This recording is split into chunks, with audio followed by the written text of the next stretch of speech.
Welcome to Pseudopod, the weekly horror podcast. The stories we present here are full-blooded, although on occasion, the protagonists are not by the time the show is over. Consider this your one warning.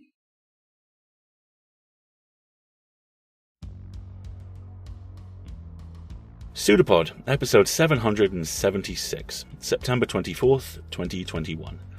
This week's story, Papa's Wrench and the Windchime by Marianne Halbert. Hello folks, welcome to the show. I'm Alistair, your host, and this week's audio production is once again by the amazing Chelsea. Our story this week comes to us from Marianne Halbert. This story was originally published by Mocha Memoirs Press in the Grotesquerie in 2014 and reprinted in the collection Cold Comforts from Crossroads Press in 2019. Marianne Halbert is an author from central Indiana. Her quiet horror stories have been described as whimsical and terrifying as well as elegant and macabre. Her latest collection is Cold Comforts from Crossroads Press, published 2019, and is full of slow burn horror stories. Marianne is a member of the HWA and was on the How to Hunt a House panel at VCon. You can follow her on social media at HalbertFiction or learn more about her work at halbertfiction.com. And we will, of course, have a link for you in the show notes. And our narrator this week is another Pseudopod legend. I am truly blessed with my narrators and authors for this particular roster.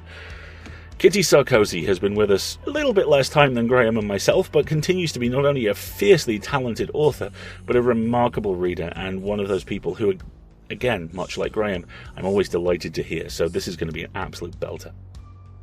So, on behalf of Marianne, Kitty, and Chelsea, and myself, we have a story for you, and we promise you, it's true.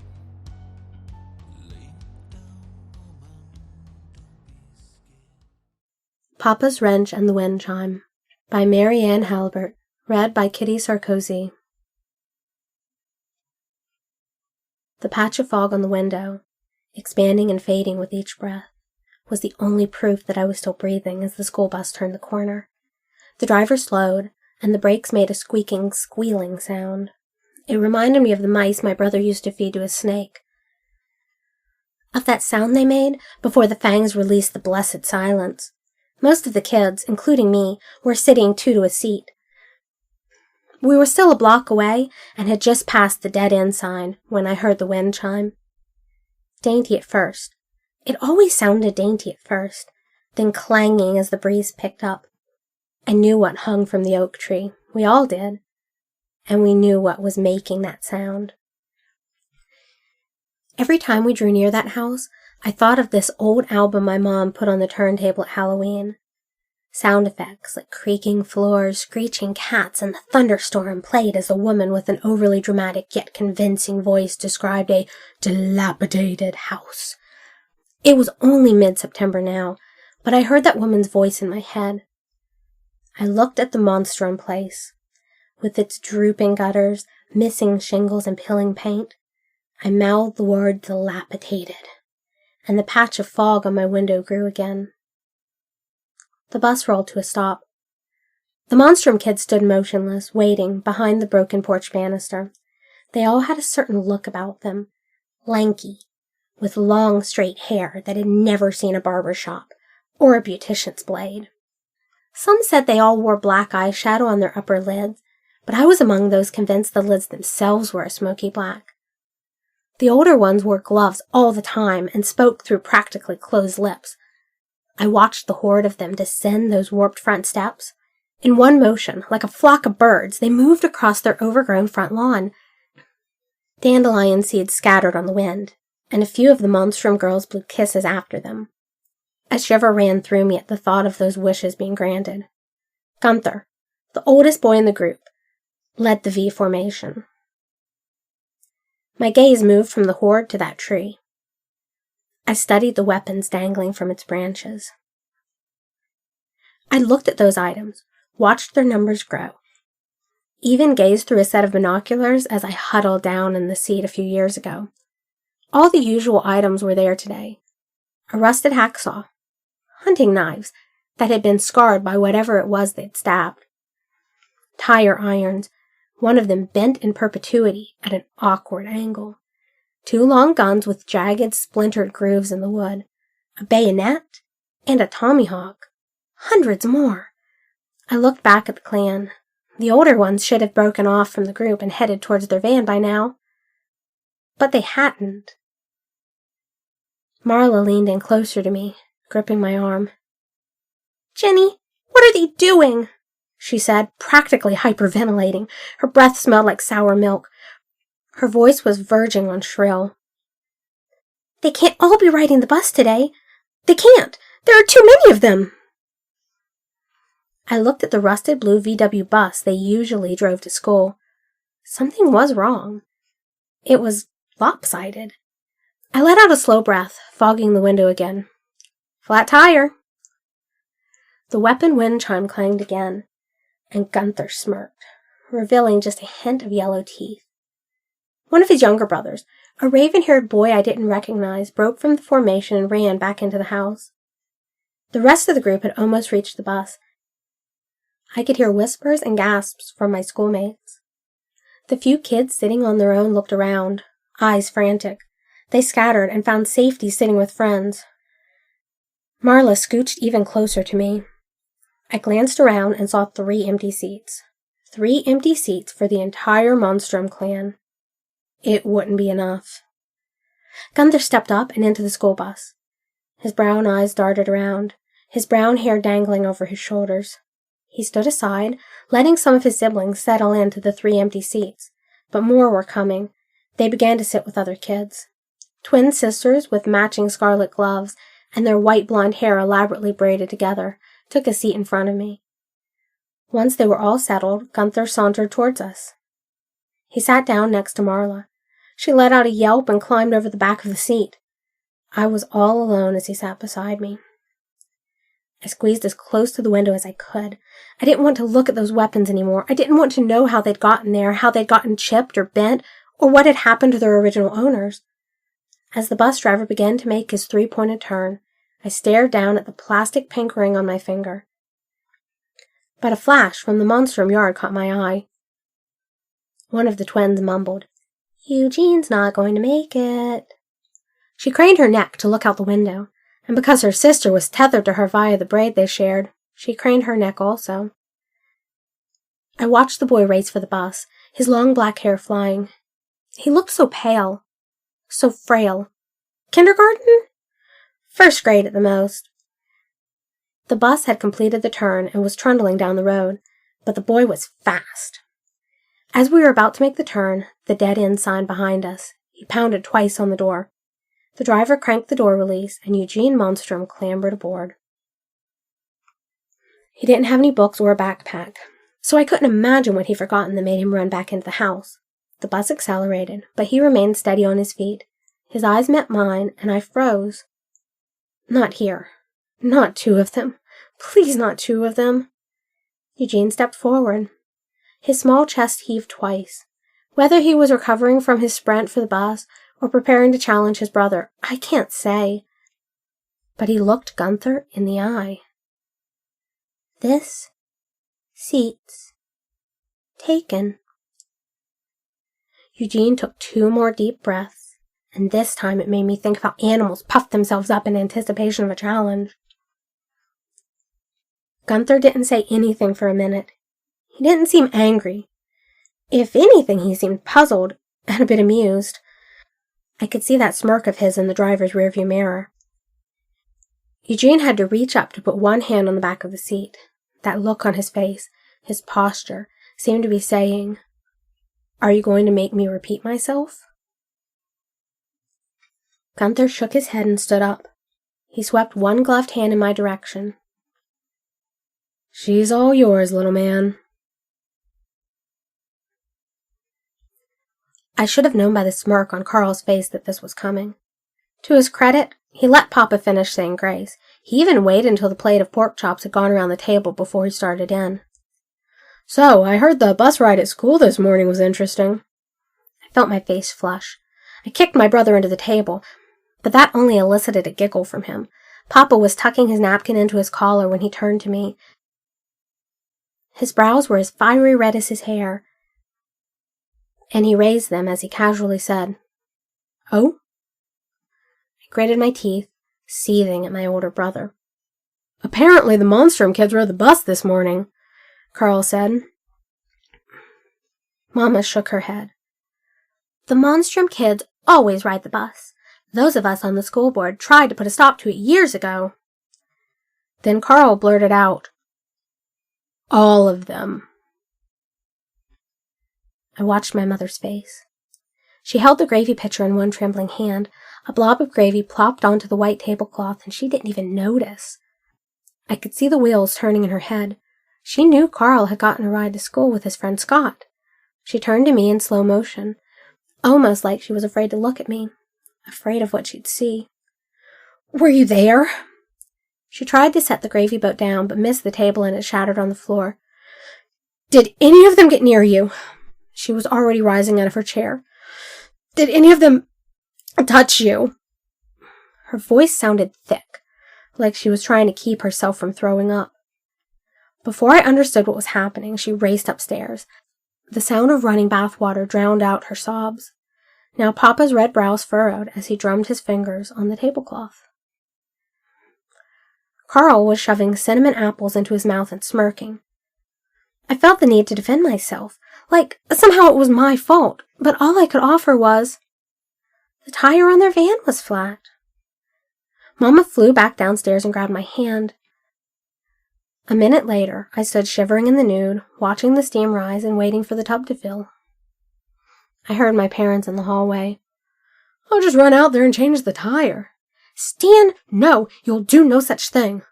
"Barb, I've got plenty of tires in the shop." "What, you'll give it to that thing for free?" I stepped into the scalding water and hid as much of myself as I could under the bubbles. "Would you rather risk Jenny over a goddamn tire?" The slam of the back door downstairs made the bathroom door rattle in its frame. Hearing Papa curse rattled me even more. As I heard his tow truck pull away from our house, Mama shouting after him, I pictured Papa turning down the dead-end road at night. How would it go for him? If the legends were true, those demon pets would come from the woods for him, while the Monstrum kids watched and salivated from shattered windows. But I knew Papa. He would go down fighting. I scrubbed until my skin was raw. In my mind, I saw myself on the bus, looking through the window at Papa's wrench swinging from the oak, the wind chime having taken on a much sadder tone. I scrubbed some more. The water had turned cold, and my fingers were pruned. Mama came in and towel-dried my hair. She was careful not to touch my skin. She rubbed the towel over my ears, but she couldn't drown out that sound. I slipped into a cotton nightgown and peered out my bedroom window as the moon rose high. Papa's truck hadn't made its way back to our gravel drive. I fell asleep that night with the covers pulled tight and the sound of the wind chime in my ear. The next morning, my dad's truck zoomed past the bus as we approached the dead end. When we pulled in front of the house, I saw the VW bus, no longer lopsided. The older Monstrums were piling into it, and the younger ones got on the bus.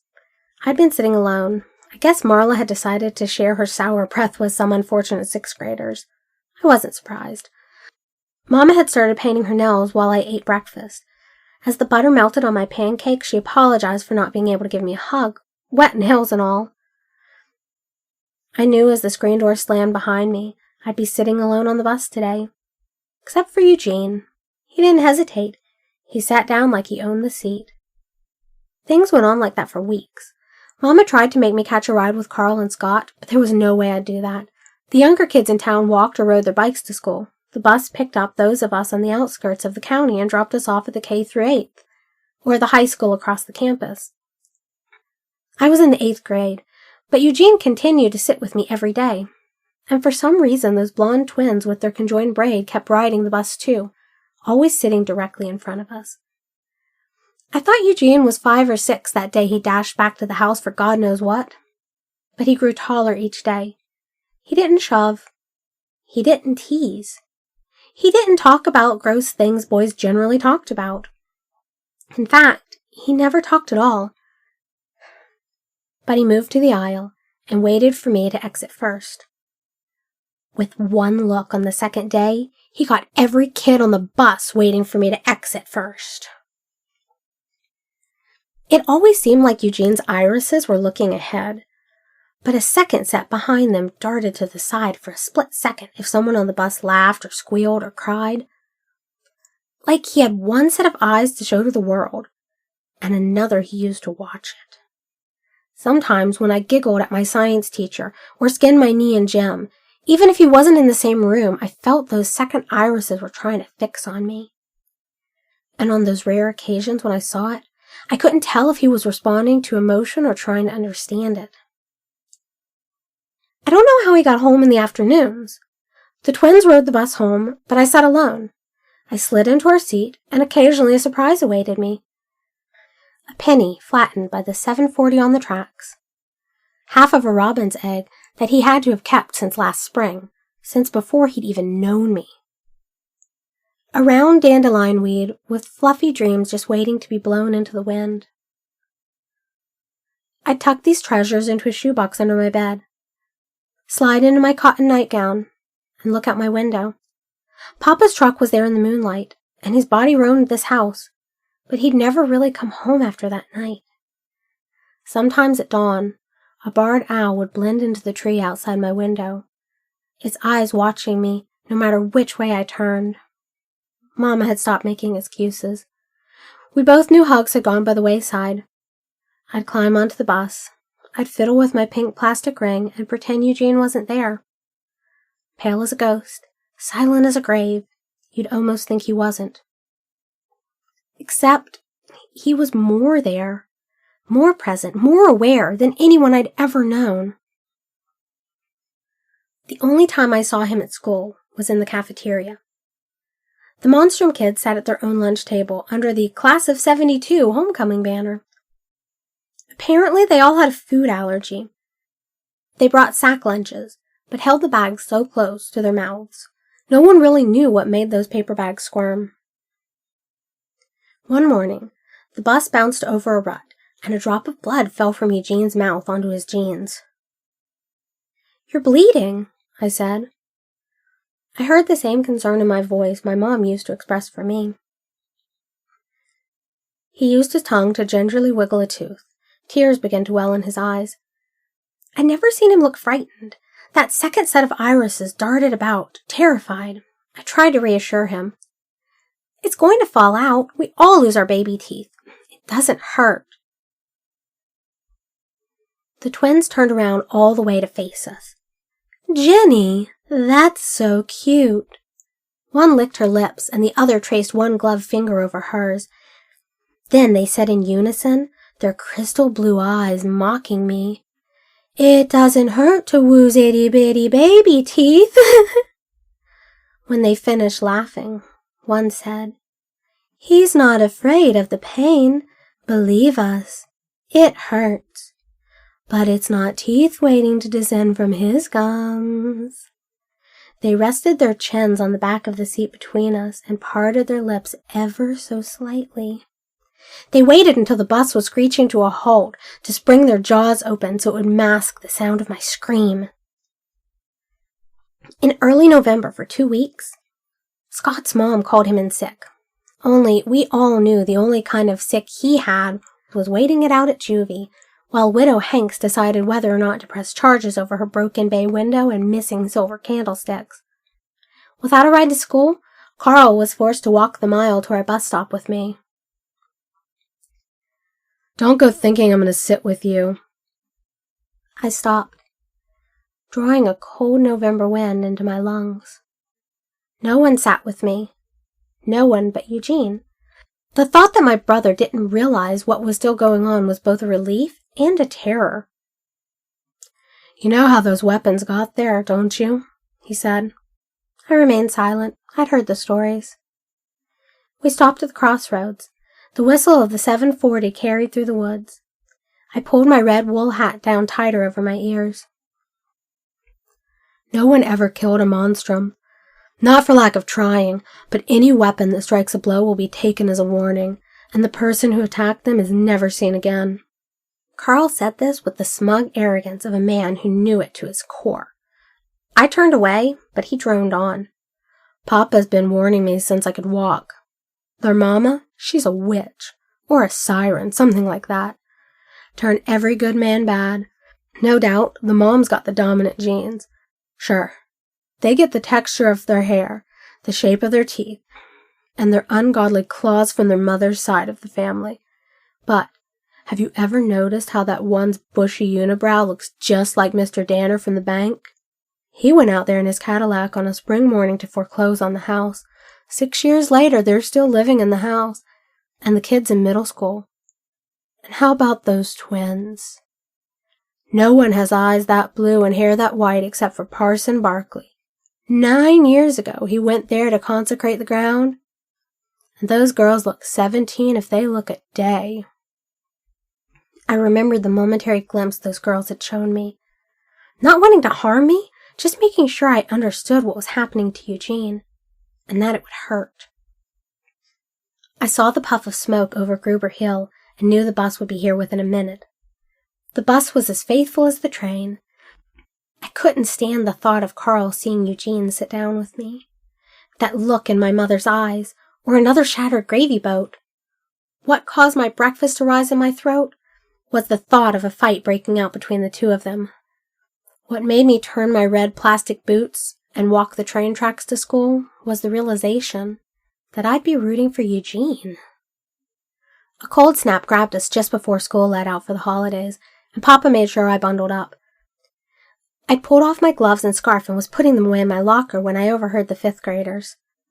That buck-toothed girl from the south side was sobbing as someone walked her down the hall. I felt someone bump into me from behind. Scott towered over me and nodded towards the sobbing girl. It's a shame. If she didn't want her bike to get stolen, she really should have put a lock on it. He took my hand and moved it towards his lips. Have a lovely day, my dear. I yanked my hand back. I slammed my locker shut. It was only after I'd walked down the hall and around the corner that I realized something was wrong. My hand felt empty. My ring, I said to myself. I breathed it as softly as the wind on the window. I turned towards the sound of the sobs and watched the girl's friends comfort her. Eugene was at the end of the hall, but I saw his head whip around. I don't think he actually looked me in the eye.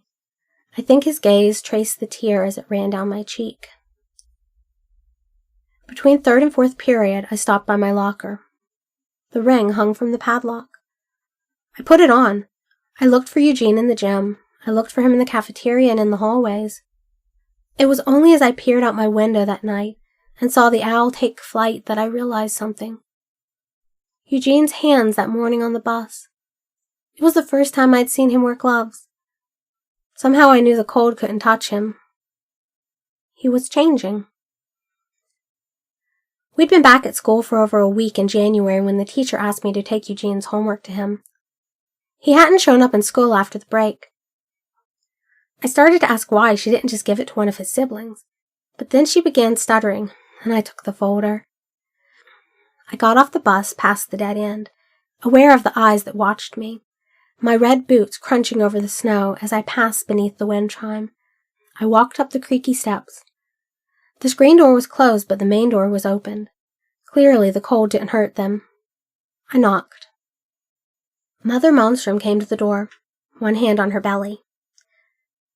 Now I was the one stammering, but I didn't budge, even when a foot-long icicle dropped a few inches from me and shattered on the porch. I'm Jenny. I've brought Eugene's homework. She eyed me suspiciously. You're that mechanic's kid. Her hand rubbed her belly. Come on in. I followed her into the house. It was the first time I'd seen her up close. Her gray hair was even longer than I realized. It trailed on the floor like a bridal veil as she moved ahead of me. It had picked up bits of leaves, dust, and dirt. When I saw beetles crawling through it, I felt my stomach churn. She turned to me, and in spite of that gray hair, she looked young. The only place I saw visible wrinkles was around her eyes. Her eyes looked so tired. She took the homework assignment from my hand. She flipped the folder open and thumbed through the pages. The weariness in her voice matched her eyes when she spoke. I had such high hopes for Eugene, but kids grow up so fast. She threw the folder into the cardboard box that passed as a trash can. I looked out the kitchen window. and saw some of her kids out there. Mother Monstrum looked at me and shrugged her shoulders. Digging for dinner. I don't provide for my kids. It's all I can do to carry 'em in here for a few months. Her voice had softened a bit at that last statement. It seemed the only time she felt motherly was when they were inside her. I heard melting snow shift on the roof, and water began to drip at the leaky spot in the kitchen. I need to get that fixed. She sounded so resigned. I'll have to call a roofer. She paused and draped one arm across her belly. But not yet. No, of course not, I thought. No use having a man out to the house when you've already got a bun in the oven. Mama would wash my mouth out with soap if she knew I had had such a thought. Still, I couldn't help but pity the roofer's wife. Eugene's mother let out a small, "Oh," just then. She set her gaze on me and smiled. Do you want to feel it kick? No, I didn't want to feel it kick. I didn't want to see it dig for grubs or wonder what comes in when its teeth fall out. Come on, you're a brave girl. She motioned me towards her. I felt myself entranced. A part of me did want to feel it kick. She took my hand and placed it on the swell. I waited. Our breath fell into a synchronized rhythm. Her old, wrinkled eyes smiled. There. Whatever this creature would prove to be, whatever traits it inherited from its mother's line or its father's, right now, it was a miracle. Mother Monstrum nodded at my understanding. It's our blessing and our curse. The only time a mother knows exactly where her child is every moment.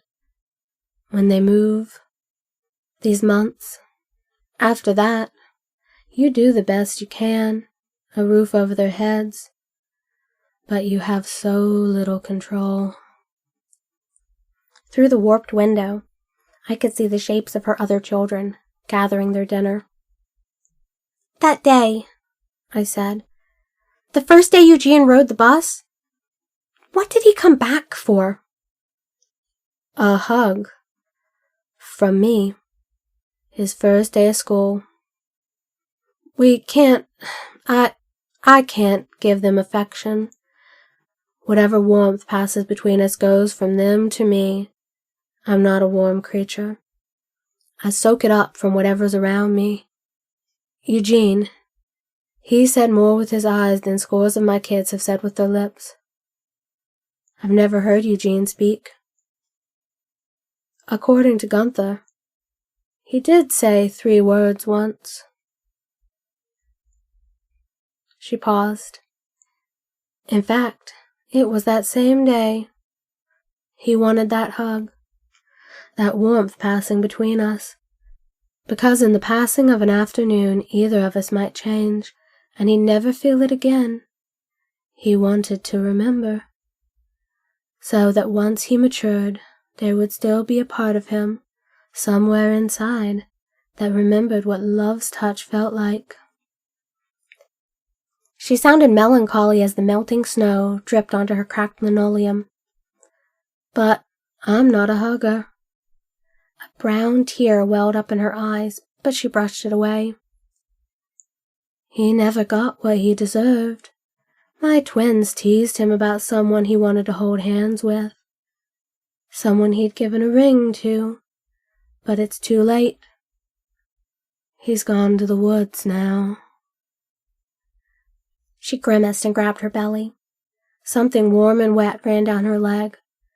Her eyes carried 3 sets of irises when she growled at me. My water's broke, dear. You best head home. I get a little overprotective when I'm birthing. A swarm of cockroaches erupted from her hair and escaped to safety. I burst out the front door and heard the wind chimes clang behind me as I raced for the woods. I only slowed once I got to the tracks. As I walked along, I sensed someone or something following me. At first, I thought I heard footsteps behind me in the woods, but soon the sound came from higher up, as though something were moving through the trees. I was going to walk all the way home, but through the trees I could see the lights on in Papa's shop. I was cold and exhausted and decided to get a ride home with Papa. But as I approached the back door, I realized the window had been smashed open and the door was ajar. I was about to run back towards the tracks when I heard a familiar giggle. I stepped inside the body shop.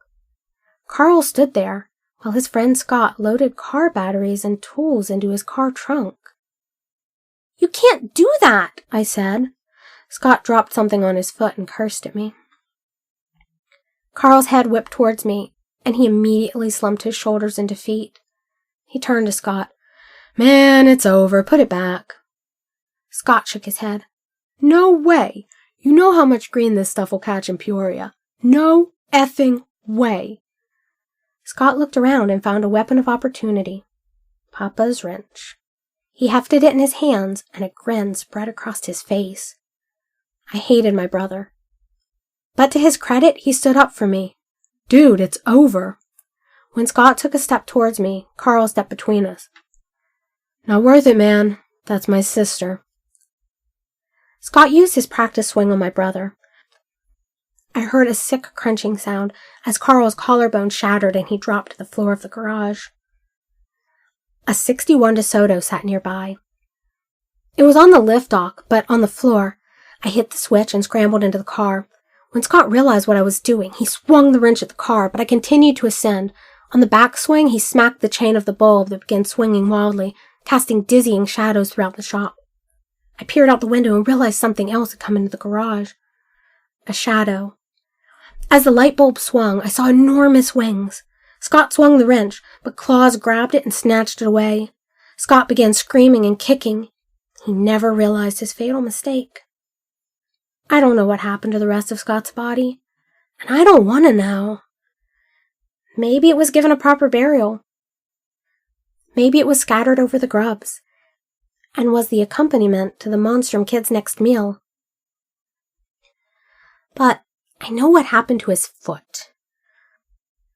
The one that had become a weapon as soon as it had struck out at the thing that came from the woods.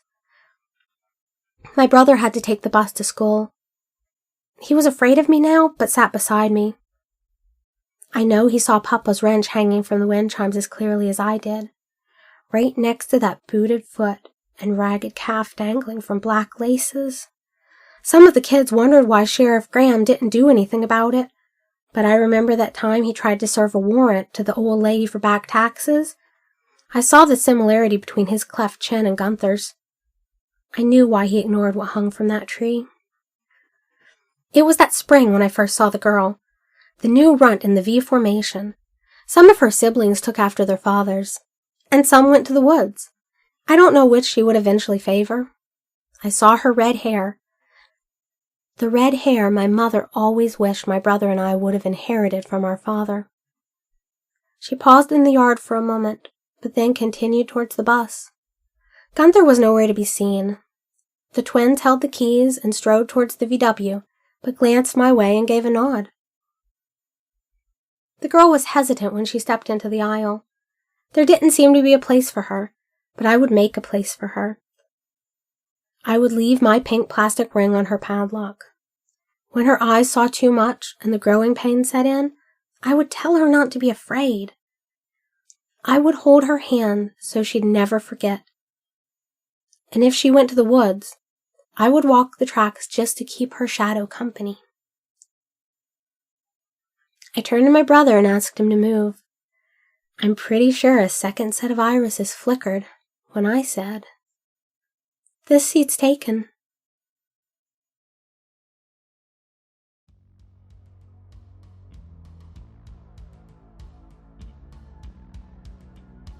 Wow, this one lands hard.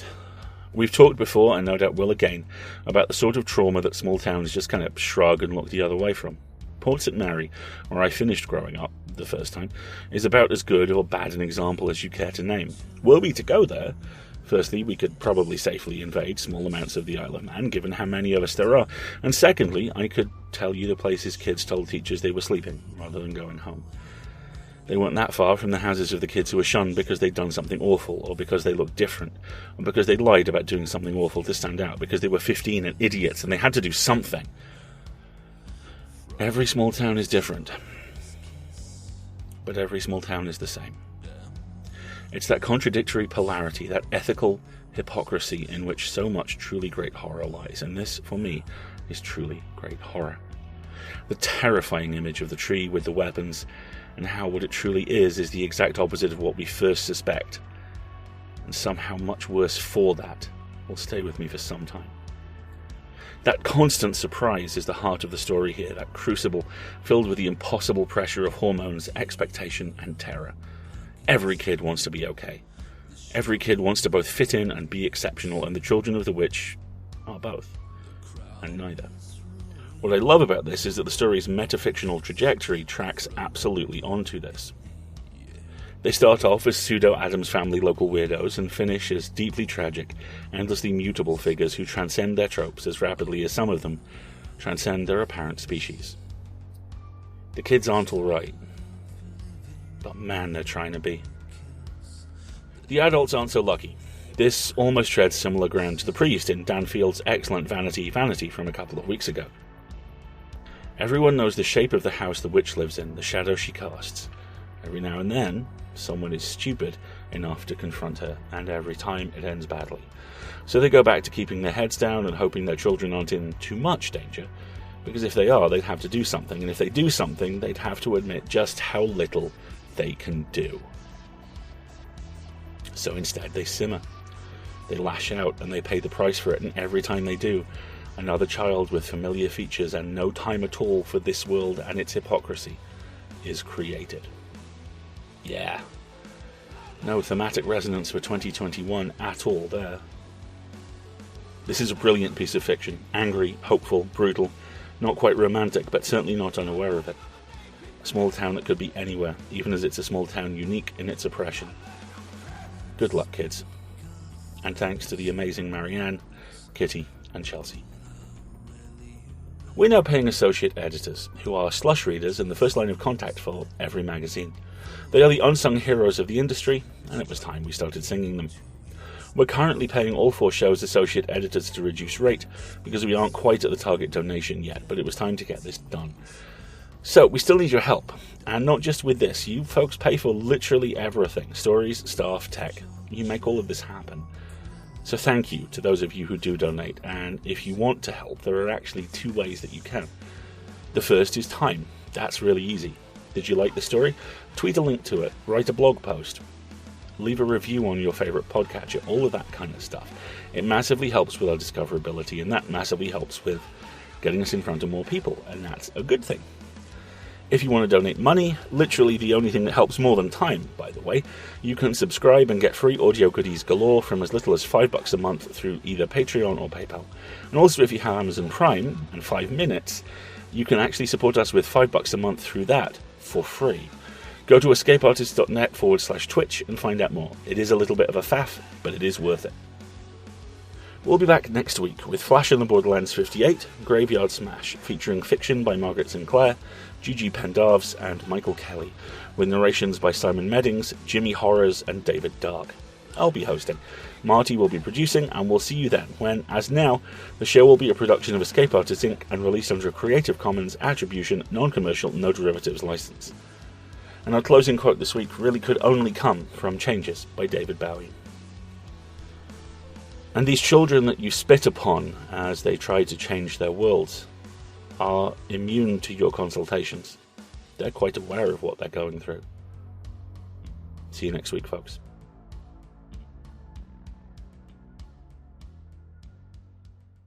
It's a pseudopod. It's a big foot. It's all about podcasts these days.